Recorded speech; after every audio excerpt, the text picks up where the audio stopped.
अस्सलाम वालेकुम जी। सबसे पहले मैं आप लोगों का बहुत ज्यादा शुक्रिया अदा करना चाहती हूँ।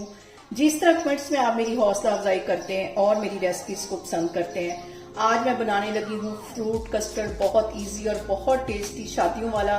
और इस दुआ के साथ हम इसको बनाना शुरू करते हैं कि जहाँ रहें, हंसते रहें और हंसाते रहें। तो चलिए जी, इसे मिलके बनाते हैं। यहाँ पे देखें जी, फ्रूट कस्टर्ड बनाने के लिए मैंने 1 किलो के जितना दूध रख दिया गर्म होने के लिए। और इसके अंदर मैं 4 से 5 ड्रॉप डाल दूंगी इलायची एसेंस के।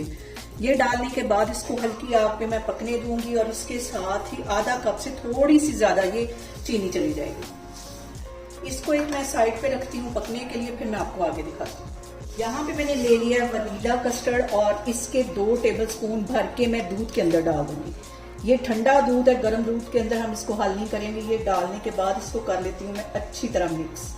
और यहाँ पे देखें जी, दूध में बॉयल आना शुरू हो गया है। इसके अंदर मैं कस्टर्ड जो मैंने दूध में मिक्स करके रखा हुआ था ये चला जाएगा।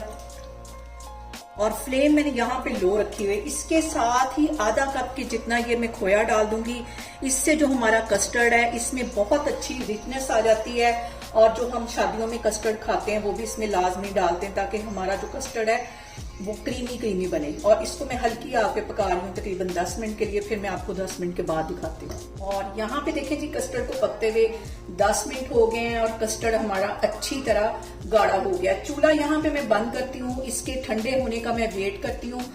फिर इसके अंदर हम बाकी की चीजें ऐड करेंगे, क्योंकि अगर हम गर्म कस्टर्ड में डालेंगे तो वो पानी छोड़ देगा। तो अभी मैं इसको ठंडा करती हूँ, फिर मैं आपको 10 से 15 मिनट के बाद दिखाती हूँ। और यहाँ पे देखें जी, कस्टर्ड हो गया था ठंडा। इसके अंदर मैंने कुछ फ्रूट डाल दिए और साथ ही इसके मैंने केक के पीसेस डाल दिए।